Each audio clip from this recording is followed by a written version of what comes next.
जय भोले की हर हर महादेव बम बम भोले।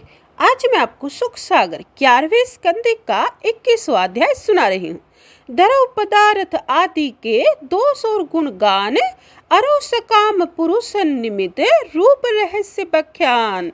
सुनी, श्री भगवान कहने लगे, हे उद्धव, जो लोग भक्ति योग, ज्ञान योग और क्रिया योग को छोड़कर इंद्रियों से मन चाहे काम भोगों को भोगते रहते हैं, वे गुण दोषों में फंसकर अनेक बुरी बुरी योनियों में जन्म ग्रहण करते रहते हैं। इन गुण दोषों की कल्पना अधिकारी के भेद से है। समान वस्तुओं में द्रव्य की योग्यता और संशय को मिटाने के लिए वस्तुओं की शुद्धि और अशुद्धि विधान की गई है।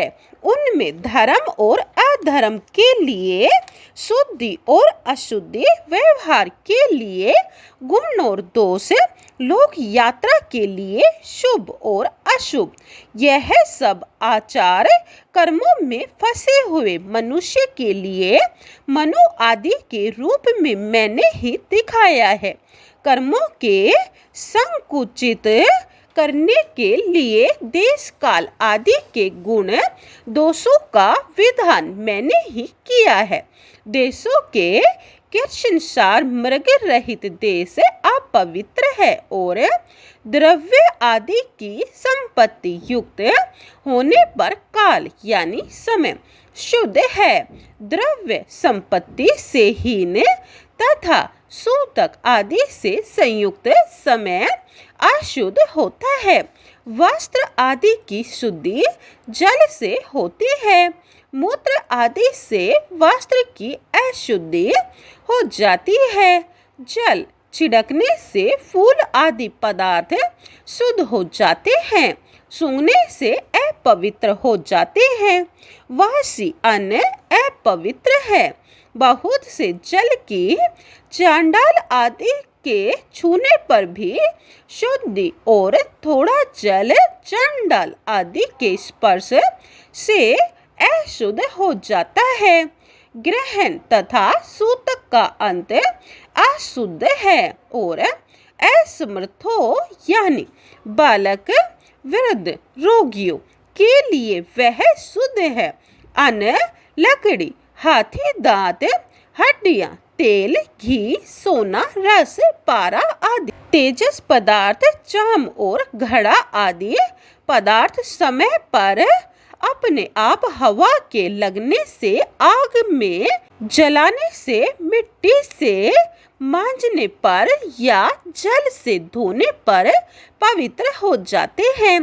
किसी अपवित्र चीज के लग जाने से कोई चीज यदि अपवित्र हो गई हो तो वह चीज मट्टी के रगड़ने से दूर हो जाती है, या काटा छीली करने से उसमें उस अपवित्र वस्तु की गंध न रहे तो वह पवित्र हो जाती है। स्नान, दान, तपस्या तथा मेरे स्मरण करने से देह को पवित्र करके कर्म करना चाहिए। गुरु के मुख से सुनकर और अच्छी तरह से जानकर मंत्र की शुद्धि होती है और कर्म की शुद्धि मुझ में समर्पण करने से होती है। इसी तरह देश काल, पदार्थ, कर्ता, मंत्र और कर्म, इन छहों के अपवित्र रहने से धर्म भी पवित्र नहीं होता। कहीं शास्त्र विधि से गुण दोष हो जाता है और दोष गुण हो जाता है। जो लोग पतित हैं उनके लिए मदिरा आदि का पान करना दोष नहीं है, क्योंकि वह तो पहले से ही पतित हैं। जिस तरह नीचे सोया हुआ आदमी कहाँ गिरेगा, वह तो पड़ा हुआ ही है, किंतु जिन जिन दोषों से वह निर्वृत्त हो जाता है वैसे वैसे वह उन दोषों से मुक्त हो जाता है। यही धर्म मनुष्य के लिए कल्याणकारक है। संसार के दिखते हुए पदार्थों में गुणों के अभ्यास यानी आरोप करने से उन पदार्थों में आसक्ति हो जाती है। उस आसक्ति से उन्हीं में अभिलाषा पैदा हो जाती है। जब वे किसी प्रकार नहीं मिलने पाते तो परस्पर में बड़ा कलह उत्पन्न होने लग जाता है। कलह से बड़ा भारी क्रोध आता है। क्रोध से बुद्धि नष्ट हो जाती है। बुद्धि के नष्ट होने पर कार्य अकार्य को भूल बैठता है। वह भ्रष्ट बुद्धि पुरुष पागल जैसा बन जाता है। इस प्रकार वह अपने स्वार्थ परमार्थ सबको खो बैठता है। फिर वह पुरुष सांस लेता हुआ भी धोखने के समान है। उसे फिर अपने पराये का कुछ भी बोध नहीं रहता है। वेदों में यज्ञों के करने से सर्वाधिक प्राप्ति का फल जो बताया गया है वह तो केवल श्रुति ही है। वास्तव में तो वे प्रवृत्ति मार्गियों के लिए मुक्ति की तरफ बुलाकर आकर्षित करने के लिए है। जैसे किसी बालक को लड्डू आदि खिलाने का लोभ देकर उसे कड़वी दवाई पिलाई जाती है और उस लोभ से वह बालक कड़वी दवा पी लेता है। इससे लड्डू खिलाने का मतलब नहीं है, किंतु बच्चे को स्वस्थ करने का तात्पर्य है।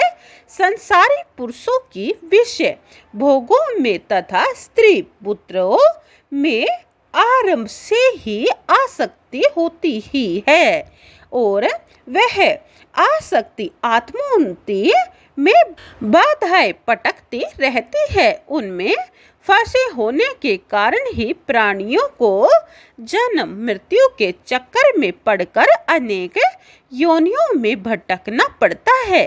फिर ऐसी स्थिति में भला वेद कैसे उनको दुखप्रद कामों में ही जुटाते रहेंगे।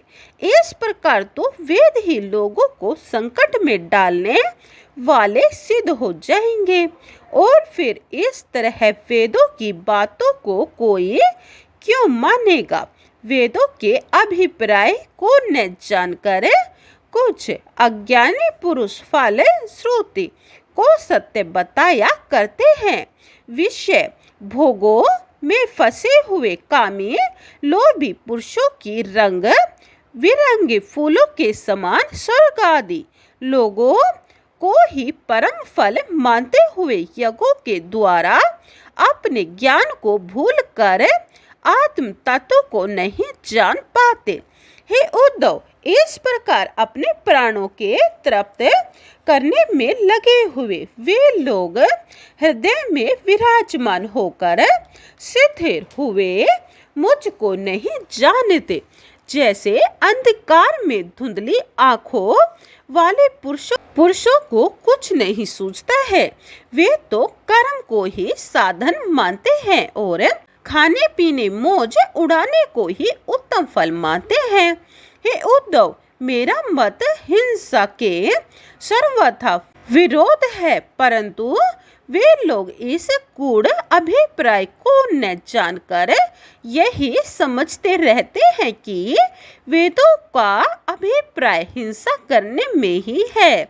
वास्तव में वेदों का यह आशय नहीं है। वेद तो यह अवस्था देते हैं कि जिनकी प्रवृत्ति हिंसा में ही है वे लोग यज्ञ में हिंसा कर सकते हैं, अन्यथा नहीं। परंतु यह भी विधि वाक्य नहीं है कि यज्ञों में हिंसा जरूर करना ही चाहिए, किंतु हिंसा से खेलने वाले वे लोग तो पशुओं की बलि देते हुए स्वर्ग सुख की इच्छा से यज्ञों द्वारा भूत प्रेत आदि को मानते ही रहते हैं। रजोगुणी तमोगुणी पुरुष इंद्र आदि देवताओं की उपासना करते हैं, मुझको नहीं भजते। वे लोग यह विचारते रहते हैं कि इस लोक में देवताओं को यज्ञों से प्रसन्न करके उनके आशीर्वाद से खूब आनंद उड़ावेंगे और फिर मरने पर स्वर्ग मिलेगा ही, वहाँ खूब सुख भोगेंगे। अंत में यहाँ आवेंगे तो फिर भी ऊंचे धनी गृहस्थ होंगे। इस प्रकार की मीठी मीठी बातों से चंचल मन वालों के लिए मेरी बात अच्छी ही नहीं लगती। हे उद्धव, वेद ब्रह्मा और आत्मा के विषय को प्रतिपादन करने वाले हैं। कर्म, उपासना और ज्ञान कांड से भरे हुए हैं, परंतु मंत्र और मंत्र दृष्टा महर्षि इन बातों को खुलासा करके नहीं बताते, गुप्त भाव से बताते हैं और गुप्त भाव से ही मुझे प्रिय है। वेदों का नाम शब्द ब्रह्मा है, वह बड़े ही दुर्ज्ञान्य है, उनका समझ लेना सरल नहीं है। अंत शक्ति संपन्न मुझे ब्रह्मा ने ही वेद की वाणी का विस्तार किया है। जैसे मकड़ी अपने मुख से एक लार सा पूर देती है और उसे निगल जाती है, उसी प्रकार हिरण्यगर्भ भगवान हृदयाकाश से वेदवाणी को प्रकट करते हैं। यह वेदवाणी हृदयगत सूक्ष्म आकार से प्रकट हुए स्पर्श कैसे लेकर मैं 24 स्वर ए ओ ए से लेकर ओ तक और एक अक्षर सूक्ष्म श है अंतस्थ य रे ल व इन वर्णों से विभूषित हो रही है। यह वेद ऐसा है कि जिसमें गायत्री आदि छंद हैं, उन छंदों से अलंकृत इस वेद वाणी को भगवान हिरण्यगर्भ ही रचते हैं और फिर समेट लेते हैं।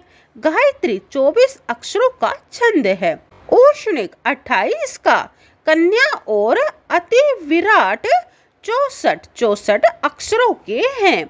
दूसरे वेद कर्म कांडों में क्या बताता है, देवता कांड में मंत्रों से क्या प्रकाशित करता है, ज्ञान कांड में क्या कहता है। इस तरह वेद रूपी हृदय के अभिप्राय को मेरे बिना अन्य कोई नहीं जान पाता। हे उद्धव, वेद मेरा ही वर्णन करते हैं और उन देवताओं के रूप में भी मेरा ही वर्णन करते हैं। बोलिए ओम नमः भगवते वासुदेवाय। 21वां अध्याय समाप्तम। जय भोले की 22वां अध्याय यह आप दूसरी वीडियो में सुने। जय भोले की। हर हर महादेव। बम बम भोले।